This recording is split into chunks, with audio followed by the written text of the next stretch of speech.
ఓం శాంతి. ఈరోజు Murali date 2 March 2026. బాబా చెప్తున్నారు, మధురమైన పిల్లలు, స్వయం స్మృతిలో ఉండి ఇతరులకు కూడా స్మృతి చేయటం అభ్యాసం చేయించండి. యోగం చేయించే వారి బుద్ధి యోగం ఇటు అటు భ్రమించరాదు.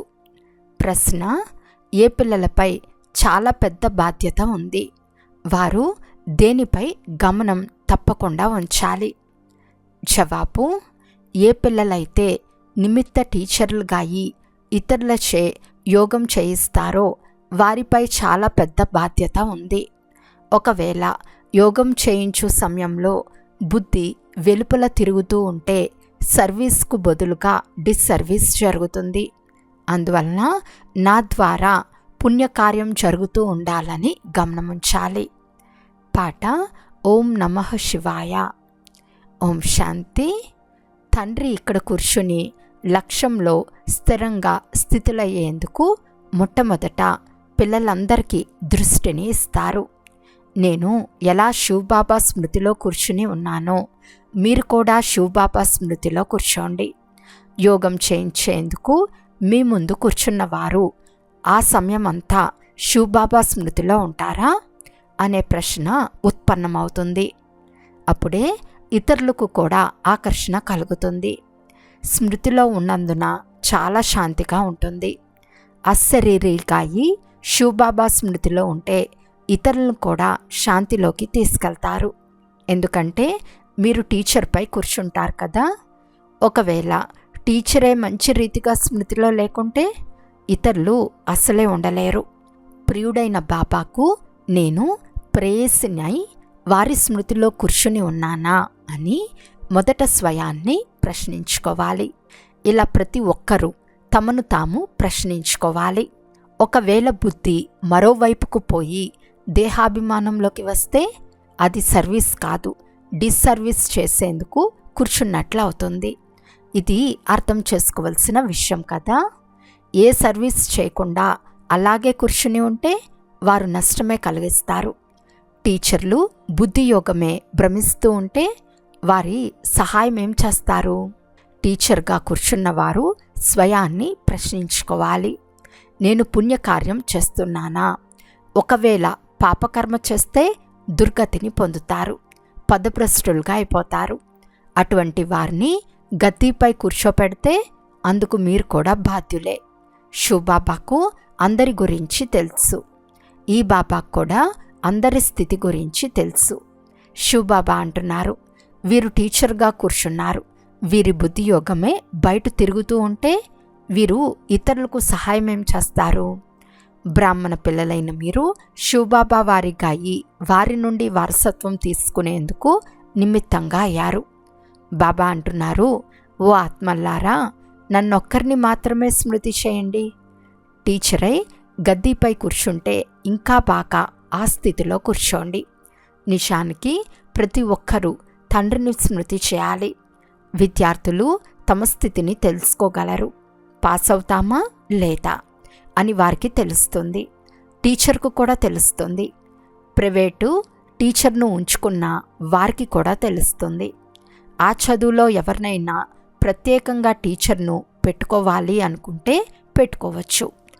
ఇక్కడ కొంతమంది ఎవరైనా మమ్మల్ని యోగంలో కూర్చోపెట్టమంటే మీరు తండ్రి స్మృతిలో కూర్చోవాలి. తండ్రి ఆజ్ఞ, నన్నొక్కరిని మాత్రమే స్మృతి చేయండి. మీరు ప్రేయస్సులు నడుస్తూ తిరుగుతూ మీ ప్రియుని స్మృతి చేయండి. సన్యాసులు బ్రహ్మతత్వంను స్మృతి చేస్తారు. మేము వెళ్ళి బ్రహ్మతత్వంలో లీనమవుతామని భావిస్తారు. ఎవరైతే ఎక్కువగా స్మృతి చేస్తారో వారి స్థితి బాగుంటుంది. ప్రతి ఒక్కరిలో ఏదో ఒక మంచి ఉండనే ఉంటుంది కదా. స్మృతి యాత్రలో ఉండండి అని చెప్తారు. అలా చెప్పేవారు స్వయం కూడా స్మృతిలో ఉండాలి. బాబా వద్ద కొంతమంది సత్యమైన వారు, కొంతమంది అసత్యమైన వారు కూడా ఉన్నారు. స్వయం నిరంతర స్మృతిలో ఉండటం చాలా కష్టం. కొంతమంది తండ్రితో పూర్తి సత్యంగా ఉంటారు. ఈ బాబా కూడా తన అనుభవం పిల్లలైన మీకు తెలుపుతున్నారు. కొంత సమయం స్మృతిలో ఉంటాను, తర్వాత మర్చిపోతాను. ఎందుకంటే ఇతనిపై చాలా బాధ్యతలు ఉన్నాయి. ఎంతోమంది పిల్లలున్నారు. ఈ మురళి చెప్పేది శివబాబానా బ్రహ్మబాబానా అని కూడా పిల్లలైన మీకు అర్థం కాదు. ఎందుకంటే ఇద్దరూ కలిసి ఉన్నారు కదా. నేను కూడా శివబాబాను స్మృతి చేస్తానని ఇతను అంటున్నారు. ఈ బాబా కూడా పిల్లలకు యోగం చేయిస్తారు. ఇతను కూర్చుంటే ఎంత మంచి నిశ్శబ్దం అయిపోతుందో మీరు చూస్తున్నారు. చాలామందిని ఆకర్షిస్తాడు. ఇతను తండ్రి కదా. పిల్లలు స్మృతి యాత్రలో ఉండండి అని బాబా అంటున్నారు. స్వయం కూడా స్మృతి చేస్తూ ఉండాలి.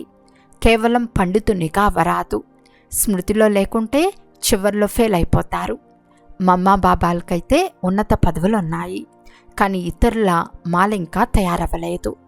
ఒక్క పూస కూడా సంపూర్ణం కాలేదు. ఇంతకుముందు పిల్లలకు లిఫ్ట్ ఇచ్చేందుకు మాల తయారు చేసేవారు, కానీ మాయ చాలామందిని సమాప్తం చేయటం బాబా గమనించారు. మొత్తం ఆధారమంతా సేవపైనే ఉంది. కావున యోగం చేయించేందుకు కూర్చున్నవారు నేను సత్యమైన టీచర్నే కూర్చుంటానని భావించాలి. లేకుంటే నా బుద్ధి నిలకడగా లేదు, ఇక్కడ కూర్చునేందుకు నాకు అర్హత లేదని స్వయమే చెప్పాలి. అంతేకాని ఎవరంటే వారు కూర్చోరాదు.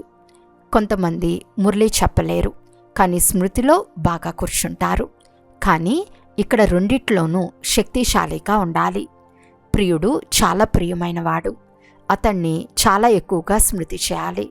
ఇందులో శ్రమ ఉంటుంది. ప్రజలు కావటం సులభం, దాసదాసీలు కావటం పెద్ద విషయమేమీ కాదు. జ్ఞానం తీసుకోలేరు.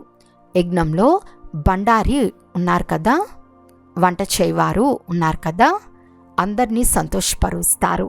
ఎవరికీ దుఃఖంను ఇవ్వరు, అందరూ మహిమ చేస్తారు. కావున శివబాబా బండారి నెంబర్ 1 అని మెచ్చుకుంటారు. అనేక మంది హృదయాలకు సంతోషం కలగచేస్తారు. బాబా కూడా పిల్లల హృదయాలను సంతోషపరుస్తూ వచ్చారు. తండ్రి అంటున్నారు, నన్ను స్మృతి చేయండి, ఈ చక్రాన్ని బుద్ధిలో ఉంచుకోండి. ఇప్పుడు ప్రతి ఒక్కరూ తమ కళ్యాణం చేసుకోవాలి. ఎముకలు అరుగునట్లు సేవ చేయాలి. మీరు చాలా దయాహృదయులుగా అవ్వాలి. మనుషులు ముక్తి జీవన్ముక్తికి కొరకు చాలా ఎదురు దెబ్బలు తింటారు. ఎవరికీ సద్గతిని గురించి తెలియదు. ఎక్కడి నుండి వచ్చామో అక్కడకు వాపస్ వెళ్ళాలని భావిస్తారు. నాటకం అని కూడా భావిస్తారు, కానీ దాన్ని అనుసరించరు. కొన్ని చోట్ల ముస్లింలు కూడా క్లాస్కు వస్తారు. వాస్తవానికి మేము దేవీ దేవతా ధర్మానికి చెందిన వారమని, తర్వాత వెళ్ళి ముస్లిం ధర్మంలోనికి మార్పు చెందామని అంటారు. మేము 84 జన్మలు తీసుకున్నామని అంటారు. సింధులో కూడా 5-6 మంది ముస్లింలు వచ్చేవారు, ఇప్పుడు కూడా వస్తున్నారు. ఇక ముందుకు వెళ్తారో లేదో చూడాలి. ఎందుకంటే మాయ కూడా పరీక్షిస్తుంది. కొంతమంది పక్కాగా నిలబడిపోతారు, కొంతమంది నిలవలేరు. ఎవరైతే అసలు బ్రాహ్మణ ధర్మంకు చెందినవారో 84 జన్మలు తీసుకున్నారో వారెప్పుడు చలించరు. మిగిలిన వారు ఏదో ఒక కారణం వలన లేక కారణం లేకుండానే వెళ్ళిపోతారు. దేహాభిమానం కూడా చాలా వచ్చేస్తుంది. పిల్లలైన మీరు అనేకుల కళ్యాణం చేయాలి, లేకుంటే ఏ పదవి పొందుతారు? మీ కళ్యాణం కొరకు ఇల్లు వాకిళ్ళు వదిలేశారు, అంతేకాని తండ్రిపై మీరు దయ చూపటం లేదు. తండ్రి వారిగా అయ్యారు కనుక సేవ కూడా అలాగే చేయాలి. మీకు రాజ్య పదవి అనే బహుమతి లభిస్తుంది. 21 జన్మలు సదా సుఖంగా పరిపాలించే రాజ్యం లభిస్తుంది. కేవలం మాయపై విజయం పొందాలి, ఇతరులకు కూడా నేర్పించాలి. చాలామంది ఫెయిల్ కూడా అయిపోతారు. చక్రవర్తి పదవి తీసుకోవటం కష్టమని భావిస్తారు. అలా భావించటం బలహీనమని తండ్రి అంటారు. తండ్రిని వారసత్వాన్ని స్మృతి చేయటం చాలా సులభం. రాజ్యాన్ని తీసుకునేందుకు పిల్లలకు ధైర్యం ఉండదు. అందువలన పిరికివారై కూర్చుండిపోతారు. స్వయం తీసుకోరు, ఇతరులను కూడా తీసుకోనివ్వరు. కావున పరిణామం ఏమవుతుంది? రాత్రింబవలు సేవ చేయాలని తండ్రి అంటున్నారు. కాంగ్రెస్ వారు కూడా చాలా శ్రమ చేశారు, ఎన్నో కష్టాలను సహనం చేశారు. అందుకే విదేశీయుల నుండి రాజ్యాన్ని వాపస్ తీసుకున్నారు. ఇప్పుడు మీరు రావణుడి నుండి రాజ్యం తీసుకోవాలి. రావణుడు అందరికీ శత్రువే. తాము రావణ మతంను అనుసరిస్తున్నాము అని ప్రపంచానికి తెలియదు. అందువలన అందరూ దుఃఖితులుగా ఉన్నారు. సత్యమైన స్థిరమైన హృదయపూర్వక సుఖం ఎవ్వరికీ లేదు. శివబాబా అంటున్నారు, నేను పిల్లలైన మిమ్మల్ని సదా సుఖవంతులుగా చేసేందుకు వచ్చాను. ఇప్పుడు శ్రీమతంను అనుసరించి శ్రేష్టంగా తయారవ్వాలి. భారతవాసులందరూ తమ ధర్మాన్ని పూర్తిగా మర్చిపోయారు. యథా రాజా రాణి తథా ప్రశ్నలు. ఇప్పుడు పిల్లలైన మీకు సృష్టి చక్రం ఎలా తిరుగుతుంది అన్న జ్ఞానం లభించింది. అయినా మాటిమాటికి మర్చిపోతారు. బుద్ధిలో నిలవనే నిలవదు. బ్రాహ్మణులుగా చాలామంది తయారవుతున్నారు. కానీ చాలామంది కచ్చాగా ఉన్నందున వికారాలకు కూడా వశమవుతారు. మేము బీకేలము అని అంటారు. కానీ వారు బీకేలు కాదు. పూర్తి ఆదేశం అనుసారం నడుచుకునేవారు, తమ సమానంగా తయారు చేసేవారు మాత్రమే ఉన్నత పదవిని పొందుతారు. విఘ్నములు రాని వస్తాయి. అమృతాన్ని తాగుతూ తాగుతూ మళ్ళీ విఘ్నాలు కలిగిస్తారు. వారికే పదవి లభిస్తుంది. చాలామంది పిల్లలు వికారాల కారణంగా దెబ్బలు కూడా తింటారు. బాబా, ఈ కాస్త దుఃఖం సహిస్తాము అని అంటారు. మన ప్రియుడు బాబాయే కదా, దెబ్బలు తింటున్నా మేము శివబాబానే స్మృతి చేస్తాము అని అంటారు. అలాంటి వారు చాలా ఖుషీగా ఉంటారు.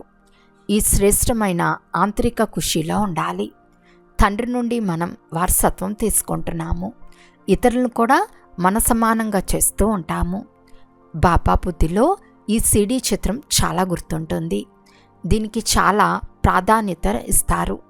విచారసాగర మంతనం చేసి ఇటువంటి చిత్రాలను తయారు చేయు పిల్లలకు బాబా కూడా ధన్యవాదాలు తెలుపుతారు. బాబాయే ఆ పిల్లలకు టచింగ్ ఇచ్చారని అనవచ్చు. సీడీ చాలా బాగా తయారు చేశారు. 84 జన్మలు తీసుకున్నందున మొత్తం సృష్టి ఆది మధ్య అంతాలను తెలుసుకున్నారు. ఇది ఫస్ట్ క్లాస్ చిత్రం. త్రిమూర్తి సృష్టి చక్రం చిత్రాల కంటే ఇందులో జ్ఞానం చాలా బాగుంది. ఇప్పుడు మనం మెట్లు ఎక్కుతున్నాము. ఇది ఎంత సులభం. తండ్రి వచ్చి లిఫ్ట్ ఇస్తారు. మీరు శాంతిగా తండ్రి నుండి వారసత్వం తీసుకుంటున్నారు. సిడి చిత్రంలో ఉన్న జ్ఞానం చాలా బాగుంది. మీరు హిందువులు కారని, దేవీ దేవతా ధర్మానికి చెందిన వారని అర్థం చేయించాలి. ఒకవేళ వారు మేము 84 జన్మలు తీసుకోలేదని చెప్తే అప్పుడు అరే మీరు 84 జన్మలు తీసుకున్నారని ఎందుకు అర్థం చేసుకోరు అని చెప్పాలి. ఇప్పుడు మళ్ళీ స్మృతి చేస్తే మళ్ళీ మీరు మొదటి నంబర్లోకి వచ్చేస్తారని చెప్పండి. మన కులానికి చెందిన వారైతే అందరూ 84 జన్మలు తీసుకోరు కదా అని ప్రశ్నించరు. అరే మేము ఆలస్యంగా వస్తామని మీరు ఎందుకు అనుకుంటారు? తండ్రి పిల్లలందరికీ చెప్తున్నారు, భారతవాసులైన మీరు 84 జన్మలు తీసుకున్నారు. ఇప్పుడు మళ్ళీ మీ వారసత్వాన్ని తీసుకోండి. మళ్ళీ స్వర్గంలోకి వెళ్ళండి. పిల్లలైన మీరు యోగంలో కూర్చుంటారు. సిడి చిత్రాన్ని గుర్తించుకుంటే మేము 84 జన్మలు పూర్తి చేశాము, ఇప్పుడు మళ్ళీ తిరిగి వెళ్తాము అని ఎంతో సంతోషంగా ఉంటారు. సేవ చేసేందుకు కూడా చాలా ఉల్లాసం ఉండాలి.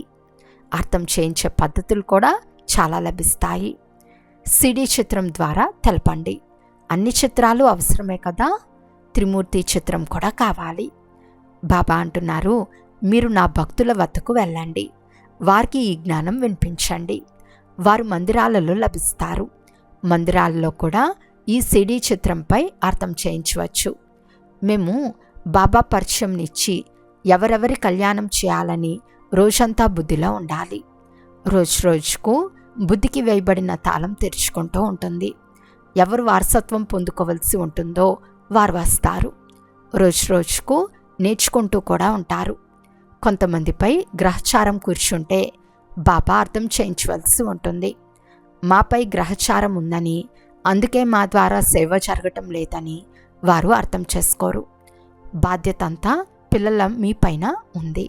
మీ సమానంగా బ్రాహ్మణులుగా తయారు చేస్తూ ఉండండి.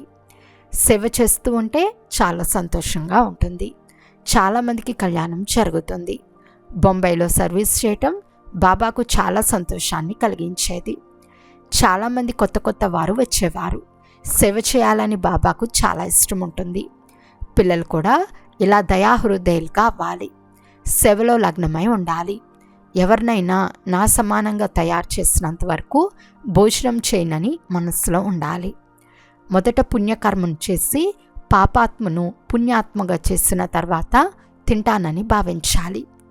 కనుక సేవలో ఇంకా నిమగ్నమై ఉండాలి.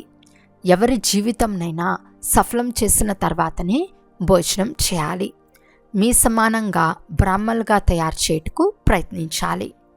పిల్లల కొరకు మ్యాగజైన్ వెలువడుతుంది, కానీ బీకేలు దాన్ని అంతగా చదవరు. ఇది మనం చదివేదేమీ లేదు, ఇది వెలుపలి వారి కొరకు అని భావిస్తారు. బయటవారు టీచర్ లేకుండా ఏమీ అర్థం చేసుకోలేరు. ఇది బీకేల కొరకే, కనుక చదివి రిఫ్రెష్ అవ్వాలి. కానీ వారు చదవరు. అన్ని సేవా కేంద్రాల వారిని బాబా అడుగుతున్నారు, మ్యాగజైన్ పూర్తిగా ఎవరెవరు చదువుతున్నారు? మ్యాగజైన్ నుండి ఏం అర్థం చేసుకున్నారు? అది ఎంతవరకు సరిగ్గా ఉంది? మ్యాగజైన్ను తయారు చేసే వారిని కూడా మెచ్చుకోవాలి. మీరు చాలా బాగా రాశారని మెచ్చుకోవాలి. మీకు ధన్యవాదాలు అని చెప్పాలి. శ్రమ చేయాలి. మ్యాగజైన్ చదవాలి. మ్యాగజైన్ పిల్లలు రిఫ్రెష్ అయ్యేందుకే, కానీ పిల్లలు చదవరు. ఎవరి పేరు ప్రసిద్ధంగా ఉందో వారిని అందరూ పిలుస్తారు. ఫలానా వారిని మా వద్దకు పంపండి బాబా అని రాస్తారు. స్వయం భాషణం చేయటం రాదని, అందుకే ఇతరులను పంపమంటారని బాబా భావిస్తారు. కావున సేవాదారులను ఎంతో గౌరవించాలి. అచ్చా, మధురాతి మధురమైన అపురూపమైన పిల్లలకు మాతాపిత బాప్దాదాల ప్రియ స్మృతులు మరియు గుడ్ మార్నింగ్. ఆత్మిక పిల్లలకు ఆత్మిక తండ్రి నమస్తే. ఆత్మిక తండ్రికి ఆత్మిక పిల్లల యొక్క ప్రియ స్మృతులు మరియు నమస్తే నమస్తే నమస్తే. ధారణ కొరకు ముఖ్య సారము. ఫస్ట్ పాయింట్, రాజ్య పదవి అనే మెడల్ తీసుకునేందుకు అందరి హృదయాలను సంతోషపెట్టాలి. చాలా చాలా దయాహృదయులై మీ కళ్యాణం మరియు సర్వుల కళ్యాణం చేయాలి. హడ్డీ సేవ చేయాలి. సెకండ్ పాయింట్, దేహాభిమానంలోకి వచ్చి డిస్సర్వీస్ చేయరాదు. సదా పుణ్యకర్మలే చేయాలి. మీ సమానంగా బ్రాహ్మణులుగా తయారు చేయు సేవ చేయాలి. సేవాదారులను గౌరవించాలి. ఈరోజు వరదానము. మనన శక్తి ద్వారా వ్యర్థం యొక్క భారాన్ని సమాప్తం చేసే సదాశక్తిశాలి భవ. ఆత్మపై వ్యర్థం యొక్క భారమే ఉంది. వ్యర్థ సంకల్పాలు, వ్యర్థ మాటలు, వ్యర్థ కర్మలతో ఆత్మ భారమైపోతుంది. ఇప్పుడు ఈ వ్యర్థాన్ని సమాప్తం చేయండి. ఈ వ్యర్థాన్ని సమాప్తం చేసేందుకు సదాసేవలో బిజీగా ఉండండి. మనన శక్తిని పెంచండి. మనన శక్తి ద్వారా ఆత్మ శక్తిశాలిగా అయిపోతుంది. ఎలాగైతే భోజనం జీర్ణమైతే రక్తంగా అవుతుందో, తర్వాత అది శక్తి చేసే పని చేస్తుందో, అలా మననం చేసినందున ఆత్మ యొక్క శక్తి పెరుగుతుంది. స్లోగన్: ఎవరైతే తమ స్వభావాన్ని సరళంగా చేసుకుంటారో వారి సమయం వ్యర్థంగా పోదు. అవ్యక్త సూచన: నిశ్చయం అనే పునాదిని గట్టి చేసుకుని సదా నిర్భయంగా నిశ్చంతంగా ఉండండి. ఎవరైతే నిశ్చయబుద్ధి కలవారిగా ఉంటారో వారు నిశ్చంతంగా ఉంటారు. వారికి ఏ విధమైన చింతన లేక చింత ఉండదు. ఏమైంది, ఎందుకైంది, ఇలా జరిగి ఉండరాదు, ఇదంతా వ్యర్థ చింతన. నిశ్చయబుద్ధి కలిగి నిశ్చంతంగా ఉండేవారు ఎప్పుడు వ్యర్థ చింతన చేయరు. సదా స్వాచింతనలో ఉండేవారు స్వస్థితి ద్వారా పరిస్థితిపై విషయాన్ని ప్రాప్తి చేసుకుంటారు. అచ్చా, ఓం శాంతి.